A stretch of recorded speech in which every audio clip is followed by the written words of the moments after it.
Greetings everyone and welcome to No BS Baking. You got JP here and today we're talking croissants. So without further ado, let's just get into it.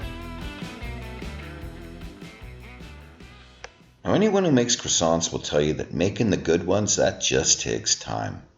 Learning to make croissants opens the door to not only many croissant dough style variations, but a host of other laminated goodies that use similar techniques. Now, depending on where you look or live, there seems to be as many as 10 defined types of pastry. Besides the more common types listed here, additionally there are regional and cultural variations around the world, such as baklava, empanadas, samosas, pastel de nata, and cannoli, and many, many more. The varieties of pastry are extensive.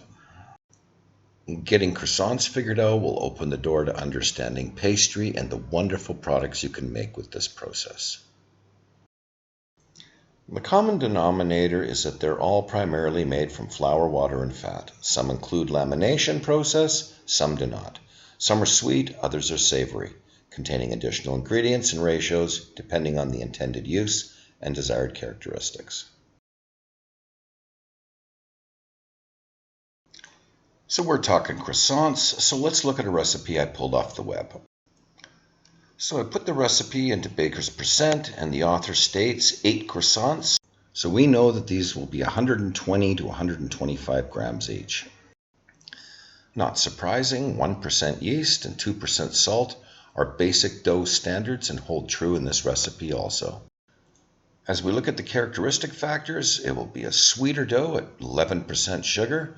Butter will be used in place of oil, and we can see that our combination of milk and water provides 55% hydration, so it will be a nice, stiffer feeling dough to work with. Keep in mind that we need our dough to carry a lot of butter, so a strong flour is definitely preferred. This recipe uses 55% butter based on flour. Now this is a high-end croissant from one of my top pick demonstrators and chefs, which we will get into a little later in the vid. But be assured that this recipe has the hallmarks of being amazing. Now if for health or other reasons butter is completely out of the question, there are options. Now you can make croissants in one day, but why? Bakers will tell you the best are made in a 3-day plan.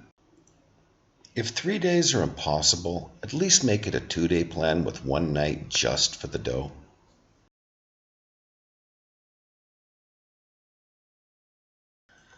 Before we move on, I just want to reiterate, there are many demonstration videos out there on how to make croissants. Some teach a clean, measured, and technical approach, where others demonstrate a more sloppy, bang-it-together kind of presentation. Now, you don't need to look far to see conflicting recommendations, and even important information missing from one demonstration to another. When we're talking about rolling thicknesses, uniformity in considerations, roll-in butter conditioning methods, and even the number of and types of folds that are best.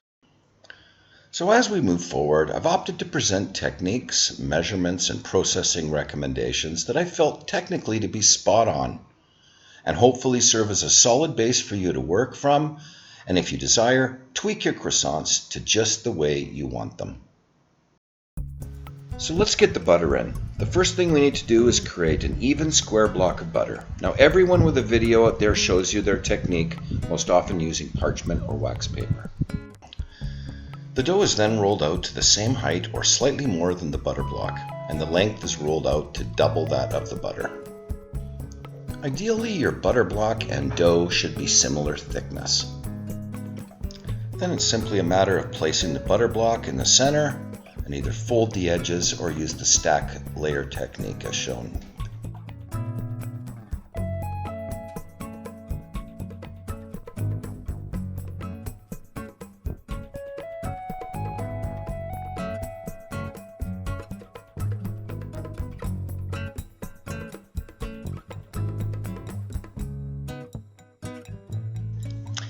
If you want to learn about laminating croissant dough, I highly recommend watching the video by talented chef, baker, and educator Scott McGee.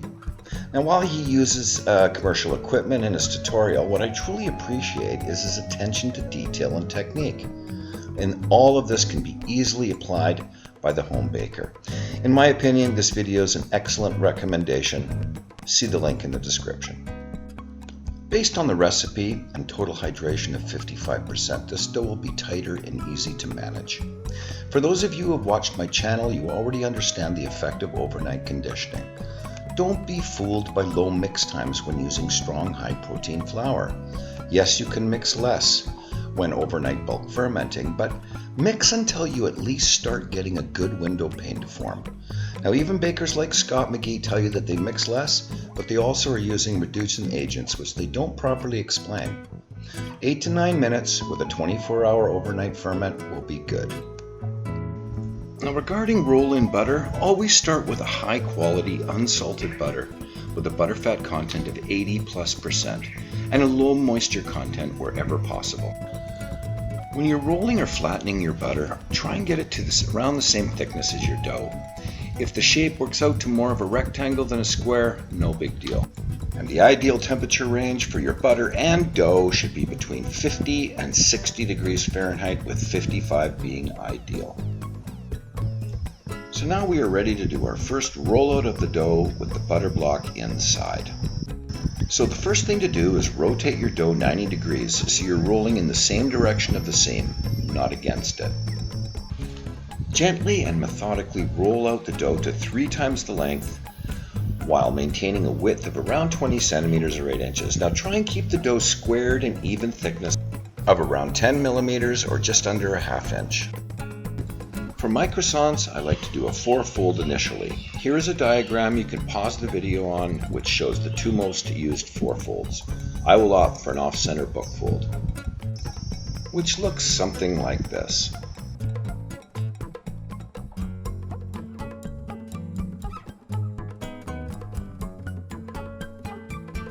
With croissants, it's okay to use a bit of dusting flour during rolling, but be sure to brush off your dough before folding, because excess flour contributes to toughness in your croissant and can interfere with nice lamination.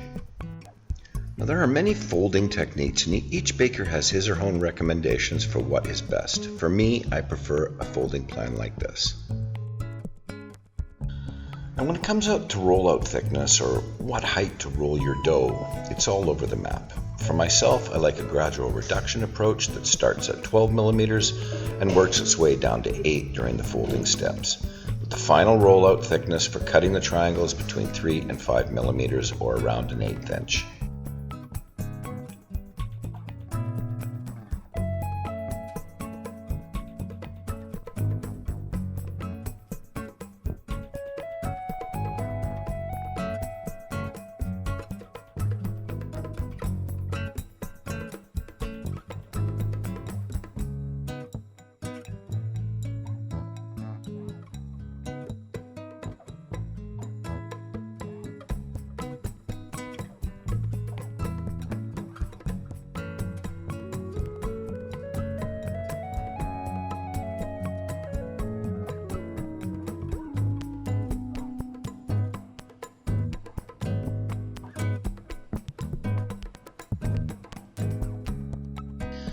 Now, because I do not know what recipe you're using, I have recommended a good basic starting point of ensuring a width of around 8 or 9 inches.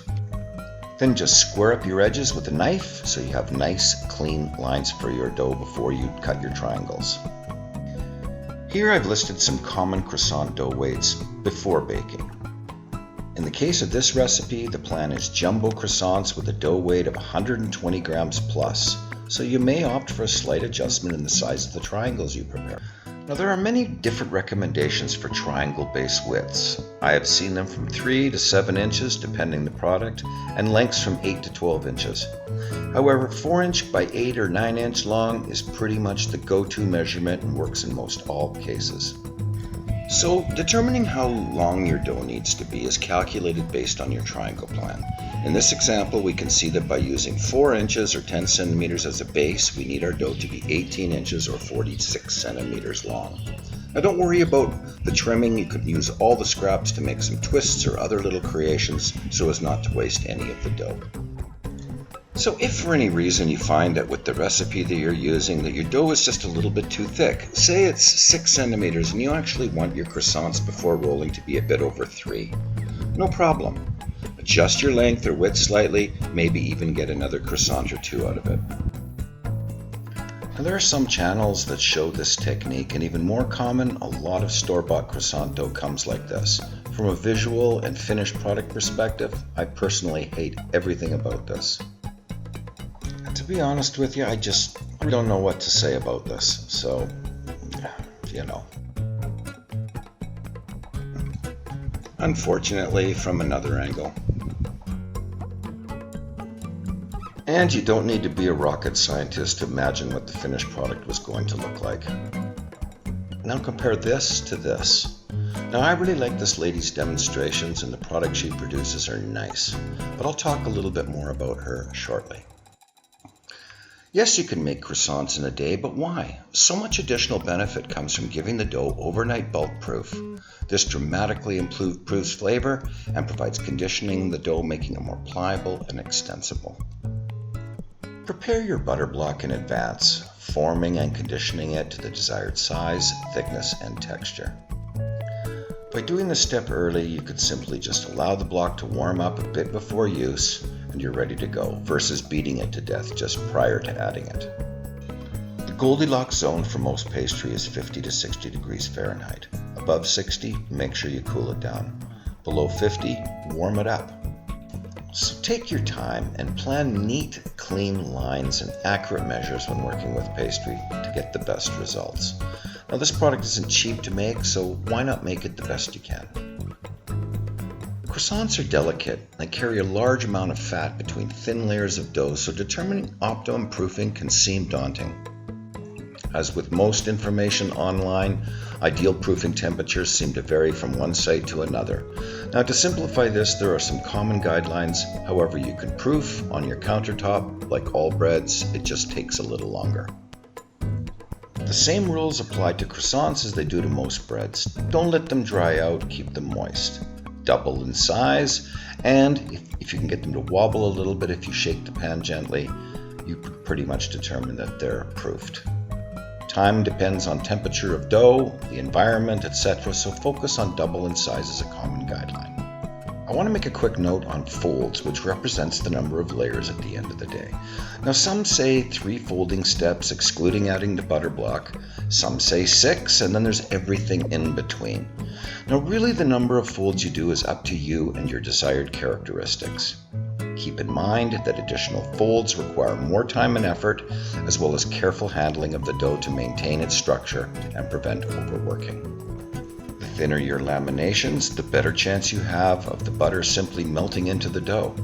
Now there are numerous articles and resources out there that make the case for less is more. Now as you experiment beyond the basics, do a little research. It will help you with your pastry planning.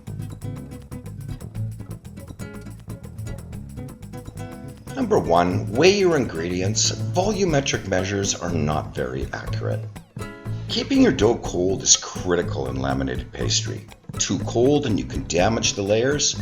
Too warm and your butter gets soft and melts either out of the product or is absorbed by the dough, resulting in butter bread and not layered croissants. Use a good butter. Now I said 80+% butter fat, but that is kind of a minimum. If you can find, say, 82 to 86, much better. Now the idea is to handle the dough the least amount possible so it does not warm up too much. Heat is a croissant killer during the lamination stages. Now if at any point in your processing you find the dough getting really elastic and not rolling out smoothly and easily, and maybe even stressing at the edges, then stop and put it back in the fridge to cool and relax. Do not force it to thickness or shape. As I mentioned, cool dough is critical for laminated pastry, so play it safe and use 60 degrees Fahrenheit or 16 Celsius as your temperature ceiling during these steps. Now I gave you a range earlier of around 3 to 5 millimeter dough thickness for your final dough rollout, which is a common range. I recommend erring on the thicker side than going any thinner as a good starting plan. At kitchen temps, well, that's a no-brainer. Croissant dough is temperature sensitive, so be aware of what is going on regarding temperature of your kitchen. And lastly, be quick but also patient rolling out your dough during lamination. Use the 50 to 60 degree window to evenly and methodically reduce your dough to the desired thickness. Do not be hard or heavy during this stage, as you don't want to damage your lamination. I want to recommend another good video to learn step by step how to make croissants. I want to get one thing out of the way before we start talking about croissants, which is that I'm going to refer to these as croissants for the rest of this video and not croissant, okay? Because I can't do that every time. I'm so excited. What I like about Claire's demonstrations is that she is thorough. She's taking you through each step of the process and explaining things as she goes along. As with any video, it's easy to key on differences of opinion, technique, or baking science, but she's quite knowledgeable and definitely knows her stuff. What it makes it even more better is she's entertaining to watch and seems like a sweet person all around. Now check out her video, it's well worth watching. I put the link in the description.